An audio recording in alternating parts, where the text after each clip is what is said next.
جنێزی دوو مەهان بە زارۆکەوان دووریوانە.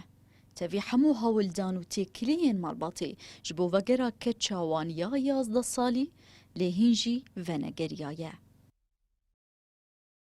Ronî Dadarî zarokeke Kurd e ji bajarê Amûdê ji beriya nêzî du mehan ve hatiye revandin û tevlîrefên saziyeke serbazî bûye lê gorî ku malbata Ronîda dibêje. Dayîka Ronîda got ji ber êşa dûrbûna keça xwe nexweş ketiye bang dike û dibêje ez bi tenê dixwazim keça min carekê serdana mala xwe bike ta got xuşk û birayê xwe bibîne.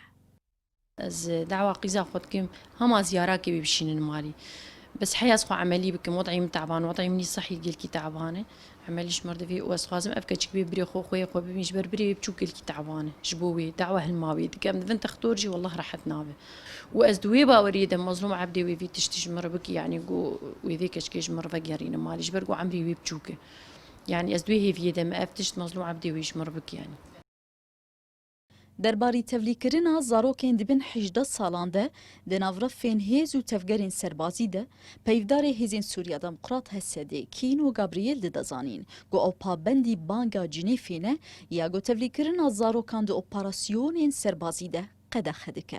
Herûha dibêje eger zarok hebin jî wê bi tenê di akademiyên serbazî de bin û tevlî operasyonan nabin û ev yek nelêdî jî yasayên navdewletî ne.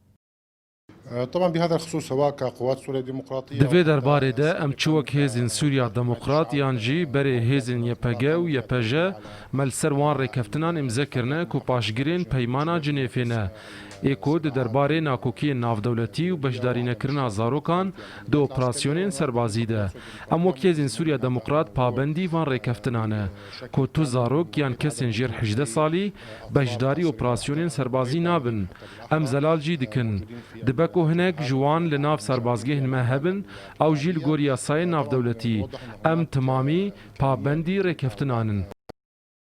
Di 19 tîrmeha sala 2019 de hêzên Sûriya Demokrat li ser protokolekê derbarî bidawîbûna tevlîkirina zarokên dibin temenê 18 salan de di navrefên hêz û tevgerên serbazî de bi netewên yekgirtî re emze kir. Emzekirina protokolê tê piştî raporta emîndarê giştî netewên yekgirtî gotê de YPG û YPJ hatin binavkirin weke hêzeke got zarokên dibin 18 salan de tevlî xwe dikin û bikartînin. Lava Esad, Kurdistan 24, bajarê Amûdê.